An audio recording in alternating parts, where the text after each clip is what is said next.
Hello students, I am Dr. Rana, consultant gynecologist at Usha Bansal Nursing Home. So the question number 4 is, a 60 years old woman with uterus protruding out 10 centimeter, what is the best treatment? Okay, so the options are breast replacement, abdominal hysterectomy, vaginal hysterectomy with pelvic floor repair, leaf forte partial colpocrisis. Okay now let's C, this is the image given. ठीक है, अब ये इसको क्या problem है? It's the case of a prolapse uterus. ठीक है, ये सर्विक्स है, राइट, और ये जो है पूरा यूट्रस जो है वो बाहर आया हुआ है. ठीक है, whole entire length is outside the vagina. Uterus की जो सपोर्ट्स थी वो वीक हो गई एंड यूट्रस हैज प्रोलैप्स्ड और come out, protruded out. Okay, now let's see क्या प्रॉब्लम होती है, यूट्रस बाहर आता है. सो ये नॉर्मल यूट्रस है. ओके, ये जो है रेक्टम है, ये ब्लैडर है. ठीक है, this is rectum and this is vagina and uterus. ये पेरिटोनियम से अटैच है.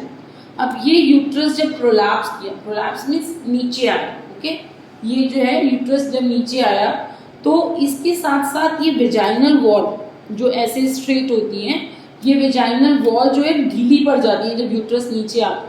ओके, और ये जो साथ में अटैच स्ट्रक्चर्स है, ये ऐसे पेरिटोनियम के साथ अटैच होते हैं ना. ये देखिए, ये पेरिटोनियम के साथ अटैच है. ठीक है, हाँ, तो ये भी जो है साथ के साथ ही आने शुरू हो जाते हैं. ठीक है, साथ में नीचे आने शुरू हो जाते हैं. ठीक है, क्योंकि they are attach with peritoneum and the other things. Okay, so ये यहाँ पे जब ब्लैडर आया तो इसको क्या बोलेंगे? सिस्टोसील. सिस्टोसील. और ये रेक्टम आया तो इसको बोलेंगे हम रेक्टोसील. सो इसमें क्या होता है, जब यूट्रस प्रोलैप्स करता है तो ये विजाइनल वॉल लैक्स हो जाती हैं, anterior vaginal wall, posterior vaginal wall, और ये ब्लैडर भी प्रोलैप्स हो जाता है, रेक्टम भी प्रोलैप्स हो जाता है. तो उस वजह से क्या होता है, multiple problems other than the uterus prolapse, multiple problems हो जाती हैं. तो ये जो वेजाइनल वॉल जो है ये लैक्स हो गई हैं, ढीली हो गई हैं, लूज हो गई हैं. तो इसके लिए हमें क्या करना पड़ेगा, इनका रिपेयर करना पड़ेगा. एंटीरियर वेजाइनल वॉल रिपेयर को क्या बोलते हैं? एंटीरियर वेजाइना को बोलते हैं कॉल्पो और रिपेयर को बोलते हैं रेफी. इंटीरियर कॉल्पो रेफी. ठीक है, और पोस्टीरियर वेजाइनल वॉल को क्या बोलेंगे? बिल्कुल वैसे ही, पोस्टीरियर कॉल्पो रेफी. तो इनको हम अच्छे से टाइटन कर देते हैं सर्जरी के टाइम पे, और हम जो है इनको हम टाइटन कर देते हैं सर्जरी के टाइम पे, और हम इसको हम combined term for the interior colporrhaphy and posterior colporrhaphy is yes pelvic floor repair. Okay, pelvic floor repair. Okay, so इसीलिए हम जो ये यूट्रस है इसको हम वेजाइनली रिमूव करते हैं रादर देन रिमूविंग एब्डोमिनली. हम वेजाइनली रिमूव करते हैं ताकि साइमल्टेनियसली जो है ये वाली रिपेयर्स भी हो जाए, सिस्टोसिल रिपेयर हो जाए, रेक्टोसिल रिपेयर हो जाए, और ये वेजाइनल वॉल की रिपेयर्स भी हो जाए. So the answer to this question is vaginal hysterectomy with pelvic floor repair. Why we did the hysterectomy? Because 60 years है.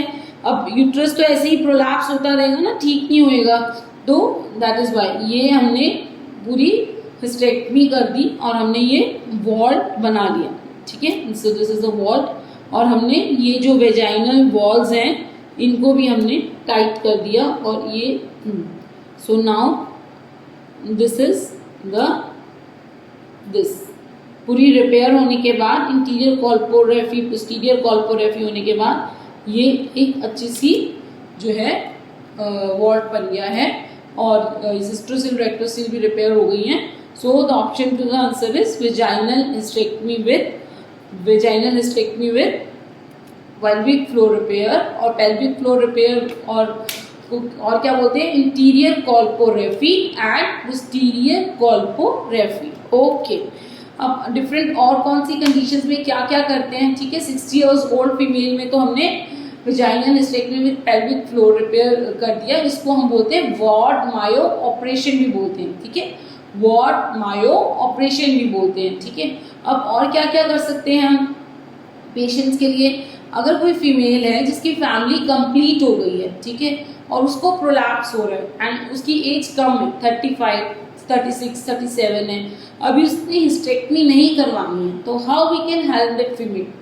ठीक है, प्रोलैप्स है, फैमिली कंप्लीट हो गई है, 35, 36, 37 की एज की है, ठीक है, अब उसको हम कैसे हेल्प कर सकते हैं? इट इज बाय फॉदरगिल रिपेयर और मैनचेस्टर रिपेयर, फॉदरगिल रिपेयर और मैनचेस्टर रिपेयर। इसमें हम बेसिकली क्या करते हैं, जो मेन लिगामेंट सपोर्ट थी, मैकेनरॉडिक्स लिगामेंट या फिर ट्रांससर्वाइकल लिगामेंट जो मेन थी, उसको जो है हम इंटीरियरली ले आते हैं, यूट्रस के इंटीरियरली ले आते हैं और यूट्रस को हम उससे लाइगेट कर देते हैं। ठीक है, इंटीरियरली ले आते हैं और हम यूट्रस को उससे लाइगेट कर देते हैं। तो उससे क्या होता है, यूट्रस उससे जो है यूट्रस उससे लाइगेट हो गया, यूट्रस प्रोलैप्स नहीं करेगा। ठीक है, यूट्रस प्रोलैप्स नहीं करेगा and everything will be fine. ठीक है, हमारी कंडीशन सॉल्व हो गई। इसको हम बोलते हैं फॉदरगिल रिपेयर और मैनचेस्टर रिपेयर। ओके, चलिए, अब कोई फीमेल है जिसकी अभी फैमिली नहीं कंप्लीट हुई है, उसने अभी कंसीव करना है, तो उसके लिए हम क्या करते हैं, स्लिंग सर्जरी। स्लिंग से जो है हम यूट्रस को हैंग कर देते हैं। ठीक है, यूट्रस को हमने हैंग कर दिया है तो क्या होगा, यूट्रस को हमने हैंग कर दिया है तो अब यूट्रस प्रोलैप्स नहीं होगा। ठीक है, यूट्रस प्रोलैप्स नहीं होगा तो हमारी कंडीशन सॉल्व हो जाएगी। हमने ज्यादा यूट्रस के साथ हैंडलिंग नहीं की है तो अब वो फीमेल जो है कंसीव भी कर लेगी। ठीक है, इन केस अगर उस जो पेशेंट है 60 इयर्स वाला, उसको कोई कोमोर्बिड कंडीशन है जिस वजह से उसकी विजाइनल हिस्टेक्टमी या पेल्विक फ्लोर रिपेयर्स नहीं हो सकती, एनेस्थेटिस्ट ने उसको लो रिस्क बोला है, उसको डायबिटीज, हाइपरटेंशन, ऐसी बहुत सारी कंडीशंस है जिससे लो रिस्क वजह से उन्हें बोला छोटा सा प्रोसीजर कर लो, बहुत बड़े प्रोसीजर नहीं करने, हिस्टेक्टमी, पेल्विक फ्लोर रिपेयर, लंबे लंबे प्रोसीजर्स नहीं करने हैं। तो उस कंडीशन में हम क्या करते हैं, low risk is given by the anaesthetist, उस कंडीशन में हम क्या करते हैं, उस कंडीशन में जो है हम ली फोर्टे कॉल्पोक्लीसिस करते हैं। What is le fort कॉल्पोक्लीसिस?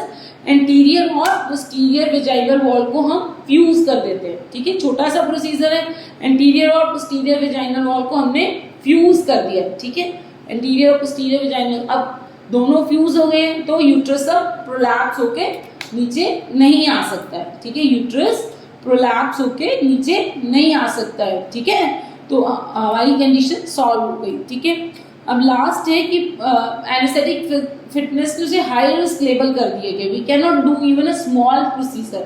ठीक है, उस कंडीशन में, और वो कौन सी कंडीशन होती है या हम कर नहीं सकते, जैसे पेशेंट प्रेग्नेंट है, पोस्टमार्टम पीरियड में we can not do the surgery. Okay, या फिर और क्या होता है जिसमें बहुत ऐसी कंडीशंस है we can not give anaesthesia for small surgery also. ठीक है, तो उस कंडीशन में हम पेसरी डाल देंगे, इट्स अ रिंग स्ट्रक्चर, हम ये डाल देंगे। ठीक है, ये हमने पेसरी डाल दी। ओके, रिंग, ये हमने पेसरी डाल दी है, रिंग स्ट्रक्चर, इससे जो है यूट्रस प्रोलैप्स नहीं करेगा, नीचे नहीं आएगा और हमारी प्रॉब्लम सॉल्व हो जाएगी। ठीक है, अब जो यूट्रस प्रोलैप्स नहीं करेगा, नीचे नहीं आएगा, तो इस कंडीशन में जो है इसलिए फॉर द कंडीशन जो सर्जरी अफोर्ड नहीं कर सकते। ठीक है, नीट में क्वेश्चन आया था, how you will check that pessary is fitted okay और नॉट, उसको हम कैसे चेक कर सकते हैं, we will check it by, yes anyone, we will check it by in Valsalva manoeuvre. ठीक है, हम उसको कफ, उसको हम लाफ करा के देखेंगे, अगर वो पेसरी फॉल करती है it means it's not fixed okay, it's not fitted okay. ठीक है, एंड इफ इट इज अगर वो नहीं फॉल करती है मतलब वो ठीक है। ठीक है, so by attempting Valsalva manoeuvre we will check whether the pessary is fitted okay or not. Okay, I hope you like this video. Please subscribe my channel, share this video to all the FMGS aspirants so that they too can get benefited from this. Thank you.